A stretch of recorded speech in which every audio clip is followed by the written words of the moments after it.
ചേച്ചി ശരിക്കും ആദ്യം പറയാൻ തോന്നുന്നത് കിളി വന്നു കൊഞ്ചിയ ജാലകവാതിൽ കളിയായി ചാരിയതാരേ എന്ന് സച്ചിദാനന്ദൻ പുഴങ്ങരയുടെ വരികളാണ് വിദ്യാസാഗറിന്റെ എവർഗ്രീൻ സോങ്സിൽ ഒന്നാണ്. ഞാൻ സാറിനോട് ചോദിച്ചിട്ടുണ്ടായിരുന്നു, സത്യത്തിൽ ഈ പാട്ട് സാധാരണഗതിയിൽ ഇപ്പോൾ ചൂളമടിച്ച് കറങ്ങി നടക്കും ചിത്ര ചേച്ചി കൊടുത്തു. അപ്പോൾ അത് ശരിക്കും സുജാത ചേച്ചിക്ക് ഉള്ളതായിരുന്നു.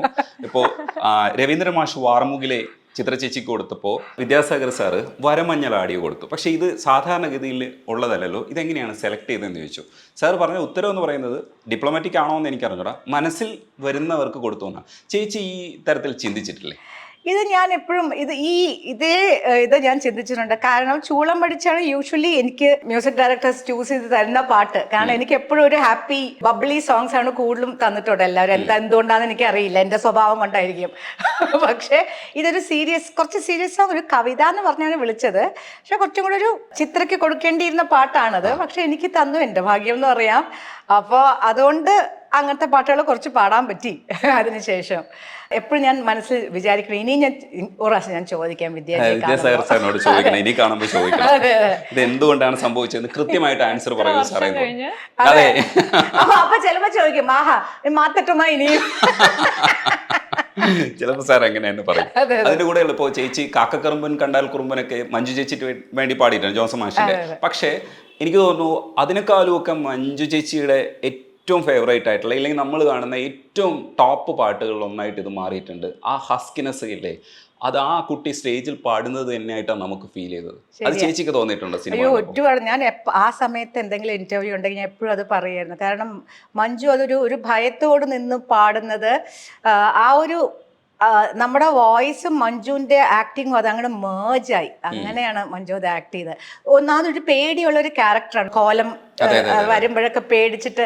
അപ്പോൾ നമുക്ക് പാടുമ്പോൾ ആദ്യമായിട്ട് എപ്പോഴും ഒരു പല്ലവി തുടങ്ങുമ്പോൾ എൻ്റെ വോയിസിൽ എപ്പോഴും ഒരു പേടി ഉണ്ടാവും, ഒരു റെക്കോർഡിങ്ങിൻ്റെ. അതിൽ ആ പേടി മഞ്ജുവിൻ്റെ ആ സീനിൽ ശരിക്കും കണ്ടു.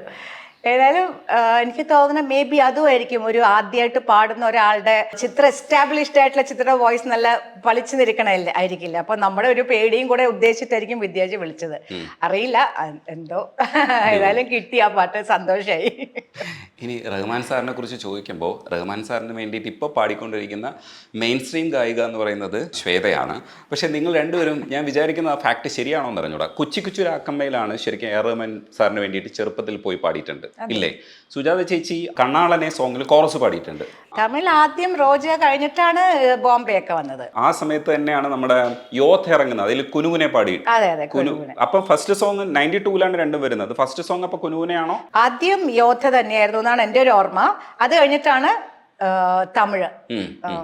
പക്ഷേ റിലീസായത് റോജയാണ്. പുതുവെള്ളയും മഴ ഭയങ്കര പോപ്പുലർ പാട്ട്. ആദ്യം പുതുവെള്ളയും മഴയല്ല പാടിയത്, കാതൽ റോജ ആദ്യം പാടിയത് ഫസ്റ്റ്. ശ്വേത, ആദ്യം നമുക്ക് റഹ്മാൻ സാറിൻ്റെ ഒരു പാട്ട് പാടി തന്നെ തുടങ്ങാം. ധനുഷിൻ്റെ സിനിമയിലെ ധനുഷ് സ്ഥിരമായിട്ട് വരി എഴുതുന്ന ഒരാളാണ്. അപ്പോൾ ധനുഷ് പക്ഷേ ഇതിൽ വരി എഴുതിയിട്ടില്ല. സാധാരണ ഇതിൽ ധനുഷ് എഴുത്തും കൂടെ പോകുന്നതാണ്. സിനിമയുടെ റൈറ്റിങ്ങും ഡയറക്ഷനും ധനുഷിൻ്റെ രണ്ടാമത്തെ പടമാണെന്ന് തോന്നുന്നു. അതെ. വാട്ടർ പോക്കറ്റ് പാടി നമുക്ക് തുടങ്ങാം. Water packet. അതെ, പാക്കറ്റ് എന്നാണ് പറയാ. അതാണല്ലേ, ഞാൻ വിചാരിച്ചു இன்னுം கொஞ்சம் நேரம். റഹ്മാൻ സാർ ആണ് இன்னுം கொஞ்சம் നേരം. അതെ അതെ. വാട്ടർ പാക്കറ്റ്, പിന്നെ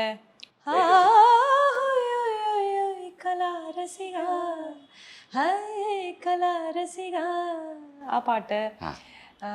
അങ്ങനെ ധനുഷിന്റെ കൂടെ ഉള്ള ഒരു കോമ്പിനേഷൻ സൂപ്പർ ഹിറ്റ് ആണ്. ഒരു 10-11 സോങ്സ് ഉണ്ട്, എല്ലാ ഹിറ്റ്സ് ആണ്. ധനുഷിന്റെ ഫസ്റ്റ് മൂവി പവർ പാണ്ടി, അതിനകത്തും 2 സോങ്സ് പാടിയിട്ടുണ്ട്, അതും നല്ല സോങ്സ്. അത് ധനുഷ് ഡയറക്ട് ചെയ്ത പവർ പാണ്ടി, ധനുഷ് ഡയറക്ട് ചെയ്ത ഫസ്റ്റ് പടം. ഡയറക്ട് ചെയ്ത ഫസ്റ്റ് സോങ്. ഇത് വാട്ടർ പാക്കറ്റ് പാടി. ഇത് റായൻ. ഓണമായിട്ട് water packet. അതെ അതെ അതെ. കേരളയിലെ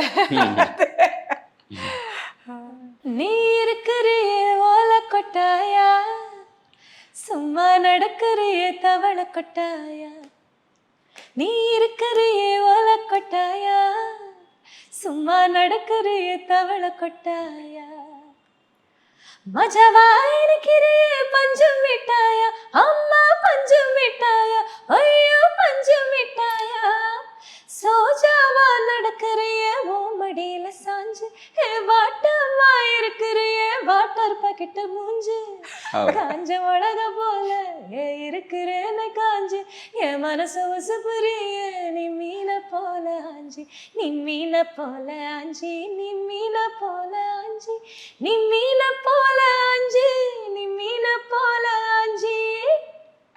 ഇതൊരു 62 മില്യൺ കഴിഞ്ഞു യൂട്യൂബിൽ വ്യൂവർഷിപ്പ്. Oh God, really? വേറെ ലെവൽ, അത്രയും ഹിറ്റ് ആയിക്കൊണ്ടിരിക്കുകയാണ്. ഇതിന്റെ രസം എന്താണെന്ന് വെച്ചാൽ ഇതിന്റെ മലയാളം ബിന്നി മാഡത്തിന്റെ മകള് ശിവാംഗിയാണ് പാടിയിരിക്കുന്നത്.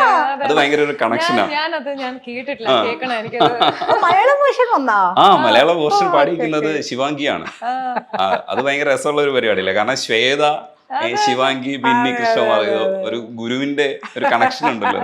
തീർച്ചയായിട്ടും അത് ഭയങ്കര ഒരു സ്പെഷ്യൽ ഒരു കണക്ഷൻ ആണ്. കാരണം ബിന്നി ചേച്ചിന്റെ അവിടെ ഞാൻ ചേരുമ്പോ ശിവാംഗി എന്ന് പറയുന്നത് 1 വയസ്സേ ഉള്ളൂ അവൾക്ക്. അവള് പാട്ട് പാടണം എന്ന് പറയണതും, പിന്നെ ഞാൻ സൂപ്പർ സിംഗറിൽ ജഡ്ജായിരിക്കുമ്പോ അവള് കണ്ടസ്റ്റന്റ് ആയിട്ട് വരുന്നതും, അതിനു മുമ്പേ കണ്ടസ്റ്റന്റ് ആയിട്ട് വരൂ എന്ന് പറയുമ്പോ അയ്യോ ഞാനോ കണ്ടസ്റ്റന്റോ, ക്യാമറ ആക്ഷൻ എന്ന് പറഞ്ഞാ എനിക്ക് കാറ്റ് മാത്രമേ വരുള്ളൂ എന്നൊക്കെ പറഞ്ഞ കുട്ടിയാണ്. ഇപ്പൊ അത്രയും സ്മാർട്ടായിട്ട് ക്യാമറമാണ് അവളുടെ ജീവിതം. സോ കേൾക്കണോ, എനിക്ക് അവളുടെ വേർഷൻ കേൾക്കണം. ആ, അത് ഇന്ന് പാടിയിട്ടുണ്ടായിരുന്നു, ഞാൻ പാടിപ്പിച്ചിട്ടുണ്ടായിരുന്നു. അത് ഭയങ്കര സന്തോഷമുള്ള ഒരു കാര്യം. അതേ ദിവസം തന്നെ ശ്വേതയെ കാണാൻ പറ്റുന്നത്, കാരണം നിങ്ങൾ തമ്മിലുള്ള ഒരു കണക്ഷൻ. എന്നാൽ എ.ആർ. റഹ്മാൻ കണക്ഷൻ ഉണ്ട്. കാരണം എ.ആർ. റഹ്മാന് വേണ്ടി ആദ്യം പാടുന്നത് സുജാത ചേച്ചി, എന്നിട്ട് പിന്നെ പോയിട്ട് അതേ എ.ആർ. റഹ്മാന് വേണ്ടി പോപ്പുലർ ആയിട്ട് ഇപ്പൊ എ.ആർ. റഹ്മാൻ, ഇളയരാജയൊക്കെ പ്രധാനമായിട്ട്, വിദ്യാസാഗർ സാറും ഒക്കെ പ്രധാനമായിട്ട് ഉപയോഗിക്കുന്നത് ശ്വേത ആവുമ്പോഴത്തേക്ക് കിട്ടുന്ന ഒരു സന്തോഷമുണ്ടല്ലോ. ആ ഹൈപ്പ് ചേച്ചി എങ്ങനെയാ കാണുന്നേ? എൻ്റെ ഏറ്റവും വലിയ അനുഗ്രഹങ്ങളിൽ ഒന്നാണത്. ആദ്യം വിളിച്ചത് ആരാ? വിദ്യാജിയോ റഹ്മാനോ രാജാ സാറോ? ആരാണ്? റഹ്മാൻ സാറാണ് കുറെ വർഷമായിട്ട് പാടിക്കൊണ്ടിരിക്കും. 7-8 years ആയിട്ട് റഹ്മാൻ സാറിന്റെ ഷോസിന് പാടുന്നുണ്ട്. അത് കഴിഞ്ഞിട്ട് രാജാ സാറിനെ പിന്തുടർന്ന് രാജാ സാറിനെ കൊണ്ട് എന്നെ വിളിപ്പിച്ചതാണ്. ഞാൻ സാർ, എനിക്ക് സാറിന്റെ കോൺസേർട്ടിൽ പാടണം സാർ, പാടണം സാർ, പാടണം, ഒന്ന് വിളിക്കാമോ സാർ, വിളിക്കാമോ സാർ, വിളിക്കാമോ സാർ പറഞ്ഞു വിളിപ്പിച്ചത്. അത് എനിക്കെന്താ വെച്ചാൽ ഞാൻ ഒരു 7-8 വർഷം അങ്ങനെ ആക്റ്റീവായിട്ട് ഞാൻ പാടുന്നില്ല. അപ്പോൾ ആ സമയത്ത് ഇവരൊക്കെ പാടാൻ വിളിക്കുമ്പോൾ എനിക്കെന്തൊരു, എൻ്റെ ഒരു ഭയങ്കര അനുഗ്രഹമല്ല. അതുകൊണ്ടായിരിക്കും ഞാൻ മേ ബി ഈ ഫീൽഡിൽ ഞാൻ പാടുന്നില്ല എന്നുള്ളത് ഞാൻ അറിയുന്നില്ല. പാടുന്നുണ്ട്, ഇപ്പൊ ഷോസിനൊക്കെ പാടുന്നുണ്ട്, പക്ഷെ സുജാത ചേച്ചി പാടുന്നില്ല എന്ന് പറയാൻ പാടില്ല. സുജാതയ്ക്ക് പാട്ട് നിർത്താൻ ഒരു അവകാശവും ഇല്ല, ഞങ്ങൾ സമ്മതിക്കില്ല. ഞാൻ പറഞ്ഞു, പണ്ടത്തെ നമ്മള് കാലത്ത് എണീറ്റ നമ്മുടെ ഒരു ഡേ സ്റ്റാർട്ട് ചെയ്യണതേ പാട്ടുണ്ടല്ലേ, പാട്ട്. അത് കഴിഞ്ഞ് വന്നിട്ട് ഉച്ചയ്ക്ക് ലഞ്ച് കഴിഞ്ഞ് കുറച്ച് കഴിഞ്ഞ് വീണ്ടും അടുത്ത റെക്കോർഡിങ്ങിന് ആ ഒരു ഇത് ഇപ്പൊ ബ്രേക്ക് അല്ലേ. ഡെഫിനറ്റ്ലി ഡിഫറെന്റ് ആണ് ഇപ്പൊ ലൈഫ്. അപ്പോൾ ഇപ്പം നമ്മൾ ഷൂട്ടിന് പോകുമ്പോൾ അവിടെ പാട്ട് തന്നെയാണ്, റെക്കോർഡിങ്സ് പാടുന്നുണ്ട്. പക്ഷെ സ്റ്റേജ് ഷോസ് എന്ന് പറഞ്ഞാൽ അധികം പണ്ടത്തെ പോലെ ചറപറാന്ന് ഓടി നടന്ന് പാടുന്നില്ല. അപ്പോൾ ആ ഒരു കുറവ് മേ ബി ശ്വേത ഇങ്ങനെ പോകുന്നത് കൊണ്ട് അത് ഞാൻ അറിയുന്നില്ല എന്ന് തോന്നുന്നു. അതുകൊണ്ടായിരിക്കും എനിക്ക് വേറെ മനസ്സിനൊരു ദുഃഖമൊന്നും വരാത്തത്. ഷീസ് ടേക്കിംഗ് അപ്പ് ആ ഒരു road journey. The most learning ഈ 3 കമ്പോസേഴ്സിൻ്റെ അടുത്ത് ഷോസിൽ പാടുമ്പോൾ ലേണിംഗ് ഇസ്, ആ എക്സ്പീരിയൻസ് എന്ന് പറയുന്നത് ഏറ്റവും ലേണിംഗ് ഉള്ള എക്സ്പീരിയൻസ് ഭയങ്കര തന്നെയാണ്. സ്റ്റേജ് എന്ന് പറയുമ്പോൾ പറയാ ശ്വേത പറയാം, ഓരോ ഈ 3 പേരും ഡിഫറെന്റ് ആണ് ഓൺ സ്റ്റേജ്. ആൻഡ് അവര് കോംപ്രമൈസ് ചെയ്യാത്ത 3 ലെജൻസ് ആണ്. സിംഗിങ്, ഞാൻ സിംഗറായിട്ട് പറയാണ്. അഫ്കോഴ്സ് മ്യൂസിക്കിൽ അവര് ഓരോ മ്യൂസിഷ്യൻസും നിങ്ങൾ യൂട്യൂബിൽ കണ്ടു കാണും, ഓരോ മ്യൂസിഷ്യൻസിൻ്റെ അടുത്തുനിന്ന് എത്രത്തോളം പെർഫെക്ഷൻ എക്സ്പെക്റ്റ് ചെയ്യണമെന്ന്. അപ്പോൾ ഒരു സിംഗറായിട്ട് 3 പേരും ശ്രുതി ആയാലും ശരി, വാക്കുകളായാലും ശരി, അതിൻ്റെ ഡെലിവറി ആയാലും ശരി, ബ്രെത്ത് എടുക്കുന്ന സ്ഥലമായാലും ശരി, അവർ 3 പേരും very particular that it should be the best. And നമ്മുടെ അടുത്തുനിന്ന് ബെസ്റ്റ് ഷോയിലും കിട്ടാൻ വേണ്ടി അവർ നമ്മുടെ അടുത്ത് തരുന്ന ടിപ്സ്, അങ്ങനത്തെ കാര്യങ്ങളൊക്കെ, എസ്പെഷ്യലി രാജാ സാറൊക്കെ. ഞാൻ രാജാ സാറിന്റെ സ്റ്റേജിൽ പാടിയിട്ടേ ഇല്ല. പണ്ടൊരു പ്രോഗ്രാമിന് ഇവിടെ ചെന്നൈയിൽ ഞങ്ങൾ എല്ലാവരും, ചിത്ര, സ്വർണലത, ഞാൻ, അന്ന് രേവതി നടത്തിയ ഒരു ഷോ ആണെന്ന് തോന്നുന്നു. അന്ന് രാജാ സാർ എന്നെ കമ്പോസ് ചെയ്ത് ഞങ്ങളെല്ലാവരും ഒരു മെഴുകുതിരിയൊക്കെ വെച്ച് പാടിയൊരു പാട്ടുണ്ട്. ആ ഒരു സ്റ്റേജ് അല്ലാതെ ഞാൻ രാജാ സാറിൻ്റെ സ്റ്റേജ് ഷോ പാടിയിട്ടേ ഇല്ല. വിദ്യാജിയുടെ പണ്ട് സിംഗപ്പൂരൊക്കെ പാടിയിട്ടുണ്ട്, പിന്നെ പാടിയിട്ടില്ല. റഹ്മാന്റെ പിന്നെ കുറച്ച് പാടിയിട്ടുണ്ട്, പക്ഷെ ആ റഹ്മാൻ അല്ല ഇപ്പോഴത്തെ റഹ്മാൻ ഓൺ സ്റ്റേജ് എന്ന് പറയുന്നത്. വേറെ ലെവലാണല്ലേ. പിന്നെ അന്നൊന്നും നമ്മൾ ഡ്രസ്സ് അതൊന്നും നോക്കില്ലല്ലോ, നമ്മളൊരു ഡ്രസ്സ് ഇട്ടിട്ട് ഇപ്പോഴല്ലേ ഓരോ അറ്റയർ, ആ സ്റ്റേജിൽ ആ കളർ കറക്റ്റ് ആയിരിക്കണം, ഓരോ എല്ലാത്തിനും ഇമ്പോർട്ടൻസ് കൊടുക്കുന്ന. റഹ്മാൻ സർ ഇപ്പോഴാണ് കുറച്ചും കൂടി free, like very audience friendly. I think he was very അതെ അതെ.